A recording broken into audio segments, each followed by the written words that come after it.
Welcome, I'm Atlas Sec. Today, we're diving into a simulation, a deep look at one of the oldest yet most persistent cyber threats out there, the brute force attack.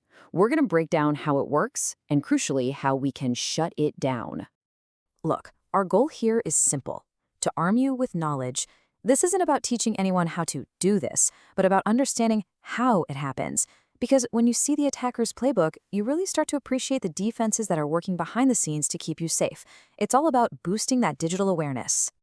All right, so let's start at square one. Before we can really pull apart an attack, we've got to understand the thing it's trying to break in the first place, and that is authentication.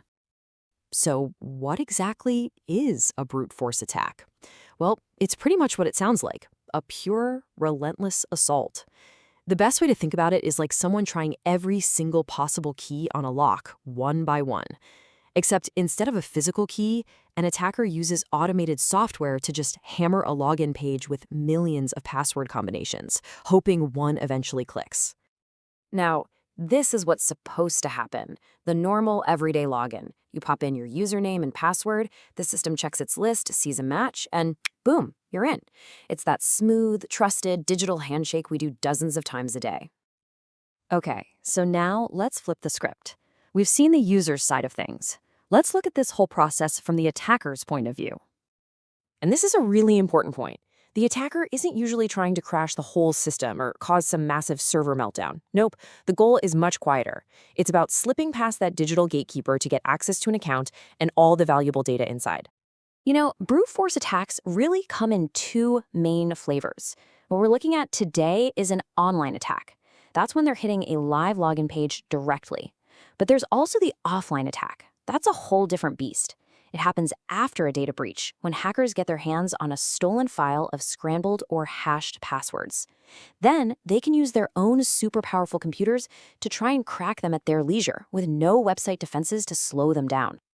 This secret weapon for an online attack? It's all about automation and raw speed. Seriously, nobody is sitting there typing in passwords by hand. We're talking about bots, automated scripts that can pound a login system with thousands of guesses every single minute.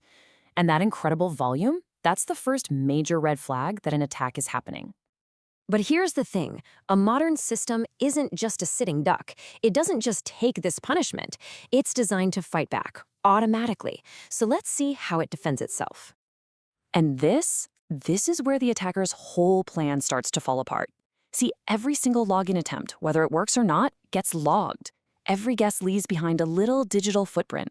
It creates a trail of breadcrumbs that the defense systems are watching and analyzing in real time.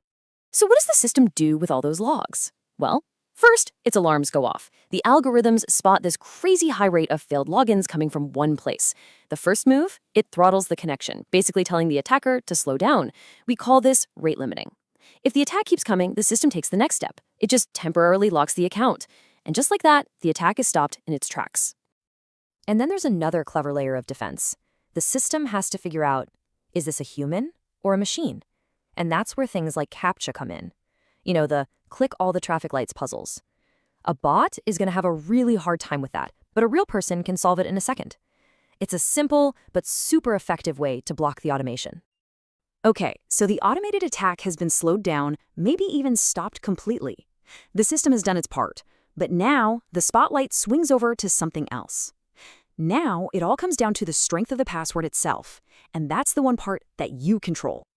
And this chart, this really shows you the most powerful weapon you have in this fight. The difference is just mind-blowing. Look at that.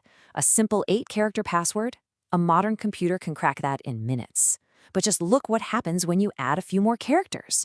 Suddenly, a 12-character password could take years to break. And 16 characters or more, we're talking centuries. It's not just a small step up, it's an exponential leap in security. The fancy term for what we're seeing there is entropy. And really, entropy is just a measure of randomness and chaos. The more random your password is, more characters, different symbols, upper and lower case, the higher its entropy. The higher the entropy, the more secure it is. You're basically making that digital lock astronomically harder to pick. And this right here is the game changer. Multi-factor authentication, or MFA. It means that even if a miracle happens and an attacker does guess your password, it doesn't matter. they still can't get in. Why? Because they'd also need that second piece of the puzzle, that code from your phone or your fingerprint or a physical security key. And they don't have that. It is an absolutely critical layer of security today.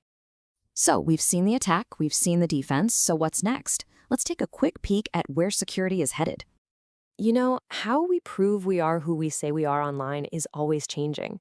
We started with simple passwords we could barely remember. Then we moved to longer, more complex passphrases. But the future, and honestly, it's already here, is moving beyond things you have to know. We're shifting to things you are, like your biometrics, or things you have, like a physical key you plug into your computer. All right, if you take away just a few things from this whole breakdown, let it be these three. First, the attacker's own repetition is what gives them away. Second, because we can see them, our systems can detect them and respond.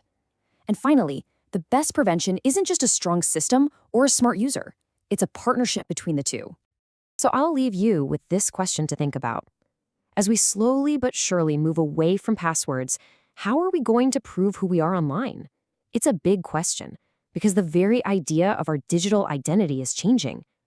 But understanding the threats we face today is exactly how we build a safer, more secure world for tomorrow. Simulation complete.